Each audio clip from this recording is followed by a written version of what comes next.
تو لہٰذا وہ یہ ڈو اور ڈائی والی کال ہے, یہ فائنل کال ہے, اس کے اندر اپنا حصہ ضرور ڈالے. تو لہٰذا پی ٹی آئی تیاریاں کر رہی ہے.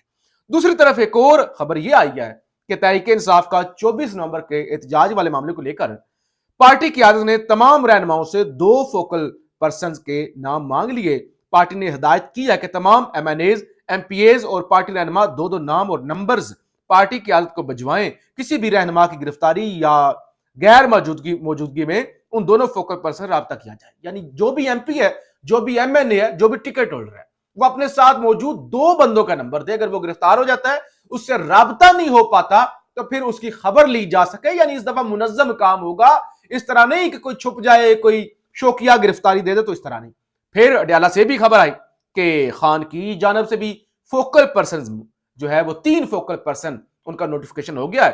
عمر ایوب, بیرسٹر گوہر اور سلمان اکرم راجہ, یعنی یہ تینوں جو ہے وہ احتجاج کے حوالے سے مشاورت اور لیڈ کریں گے اور ان کا اہم کردار ہوگا. اور باقی جو فیصلہ ہے نا, حتمی فیصلہ, وہ خان خود ہی کرے گا. یہ جسٹ فوکل پرسن کی حد تک ہے, باقی جتنی بھی مشاورت ہے وہ خان کی جانب سے خود کی جائے گی. یعنی اس دفعہ کوئی وہ دوسرا تیسرا جو ہے نا آپشن, وہ کسی کے پاس بھی موجود نہیں ہے.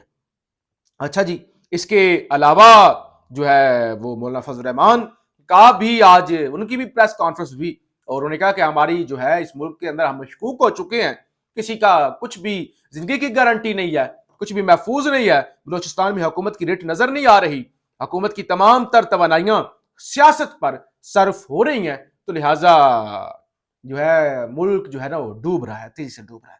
پھر آج عطا تارڑ وفاقی وزیر اطلاعات فارم 47 والے, وہ لوک ورثہ اسلام آباد میں ایک میلہ ہوتا ہے, یہ 1 ہفتہ میلہ جاری رہتا ہے, جس میں خیبر پختونخوا, بلوچستان, کشمیر, پنجاب جو ہے وہ سب کی, بلوچستان سب کی, سندھ کی نمائندگی ہوتی ہے اور سب کے پیویلینز ہوتی ہیں. تو آج اس کی اختتامی تقریب تھی, تو وزیر اطلاعات نے اس میں شرکت کی, اور انہیں شرکت کیا کرنی تھی, یعنی وہاں پہ پہنچے, خطاب بھی کرنا تھا, اور وہاں پہ رہا کرو عمران خان کو, رہا کرو, یعنی وہاں نعرے گونج اٹھے.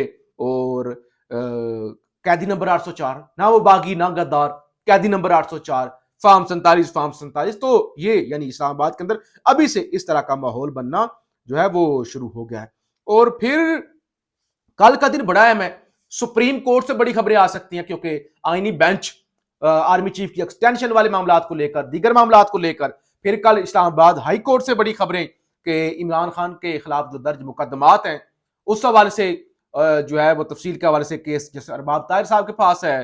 پھر جناب توشہ خانہ کا کیس, پھر القادر ٹرسٹ والا اڈیالہ جیل کے اندر کیس, پھر جو جیل اتھارٹیز کی جانب سے اور کمشنر کی جانب سے, چیف کمشنر کی جانب سے اسلام آباد ہائی کورٹ سے رجوع کیا گیا کہ وہ جیل کے ضابطے کی جو ایک شک ہے کہ سیاسی گفتگو پر پابندی ہے, وہ کلعدم ہو گئی تھی.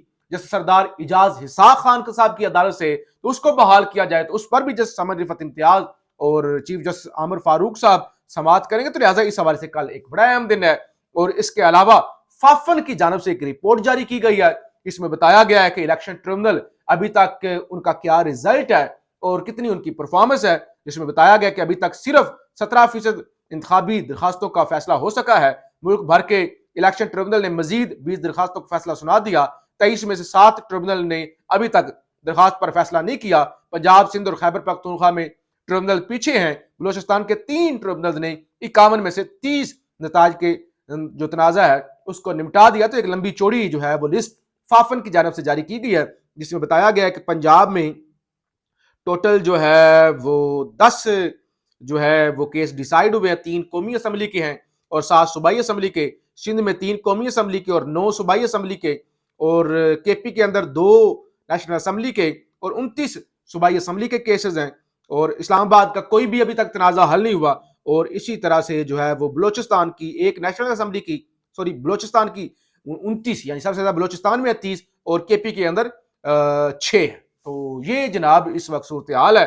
یعنی بلوچستان وہاں پہ سارے معاملات کنٹرول میں ہیں, تو وہاں پہ الیکشن ٹربیونل جو ہے وہ فیصلے دھڑا دھڑ سنا رہے ہیں.